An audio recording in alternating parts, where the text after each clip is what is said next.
Hey everyone, it's Chris at Service Autopilot. I want to talk today a little bit about invoicing. We've been getting a lot of questions about invoicing and the different type of functionality that surrounds them. And so I want to share with you today 3 tips about invoicing that you may not have known. 3 things that you can do with Service Autopilot's automatic invoicing. So let's dive into the system and take a look at those 3 things. So the first thing that I want to show you is in relation to how frequently you bill your customers. So let's pull up a customer here. We'll look at Bob Jones. So Bob Jones, let's just pretend for a moment that Bob Jones is a maintenance customer of mine. So maybe I go to his property every single week or bi-weekly, something like that. And I'm just billing him monthly for those services. And so at the end of the month, whenever it's completed, the system will automatically generate that invoice for everything that we did for him that month. So that's great in a maintenance type scenario, but let's say that you also do enhancement type work for Bob, or you do a large project for Bob, like a installation type job or something that is a more high dollar value item, and so you want to get the invoice out earlier. Well, you can actually change the invoice frequency of an individual service, separate from the customer's main preference. So I'll show you how to do that. Underneath Add Job, we'll just add a quick job here, and this will be a one-time job. And let's just say that it's general installation, and the rate for this is going to be, we'll say $1,000. So pretty expensive item here. I want to invoice him for it as soon as the job is completed. Well, all I have to do for this is switch over to Details and look at the When to Invoice under the Accounting section here. Now this is when to invoice for this one specific job. So Bob's default preference could be monthly billing, but as long as I set it to invoice daily here, then as soon as the job is completed for this one service, it will create its own invoice. You can even be more specific than that. If you think that you're going to be doing multiple jobs on a property on the same day, you can even click this box that says Invoice Separately. This will ensure that this one job gets its own invoice no matter what, whether you did 1 job, 2 jobs, 5 jobs on the property on the same day. Okay, so that's our first tip, invoicing individual jobs at a different frequency. The next thing I want to talk about is also related to the automatic invoicing, the default invoicing Service Autopilot. Now this would be more for a monthly invoicing scenario. So again, maybe you've got some maintenance customers, you're billing them once a month for everything that you did for them across that month. Well, sometimes you have those days or you have those months where invoicing day falls kind of in a weird place. Maybe you know that everyone's going to be out of the office on that day. Maybe you know that it's right around a holiday and so people aren't going to be checking their email to see their invoices. So maybe you want to send that invoice out a little bit early, that monthly invoice. Well, the way we do that, under Accounting, we'll go to Invoices. There's a tab at the very end here that says Incomplete. We'll click that. What this tab is all of the invoices that are currently accumulating.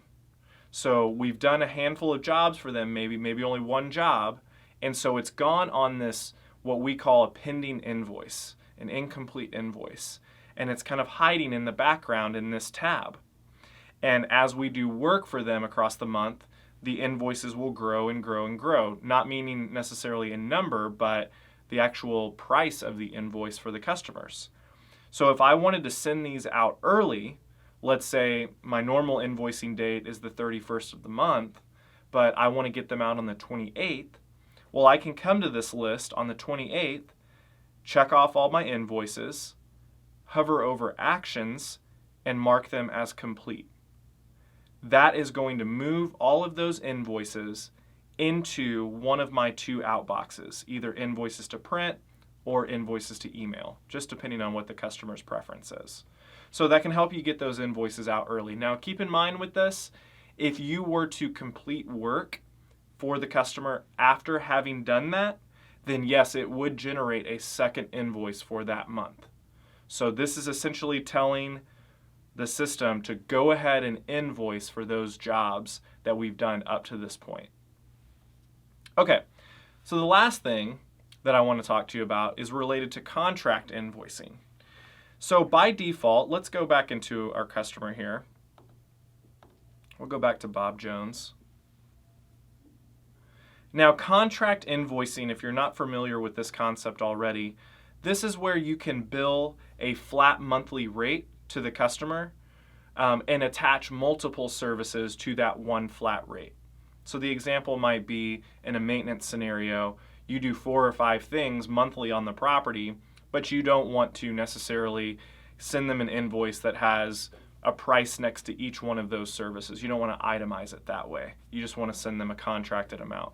Well, contract invoices are the way that you accomplish that. But by default, with contract invoices, I won't fill the whole thing out here, but by default, this section right here that says invoice description, typically people have something like, we'll say year, or we'll say month and then year in brackets. And yes, this will automatically replace month and year with the correct month and the correct year whenever it generates. And then maybe something like agreement. And then I'll click this plus sign. So by default, with contract invoices, this is what would show up as the line item on their monthly invoice. It would say, for example, this month is March 2016 agreement, and then it would have March's price next to it. So if I had $200 filled out on every single month, the invoice line item would say March 2016 agreement, and the price would be $200. However, there is an option to actually go ahead and print off on the invoices the dates that you were on the property and the services that were done. Now, it still wouldn't put a price next to those. They would still only see the price next to March 2016 agreement, but it would give them a visual indicator of the days that you're on the property and what you did. So here's how you turn that on. I'm going to close this down, and we'll go underneath our accounting settings, and we'll click on invoice customization. This checkbox right here that says print contract line items on invoice, if I select this, that is going to start printing those items onto the contract invoice. Now, alternatively, I can choose where I want those to show up.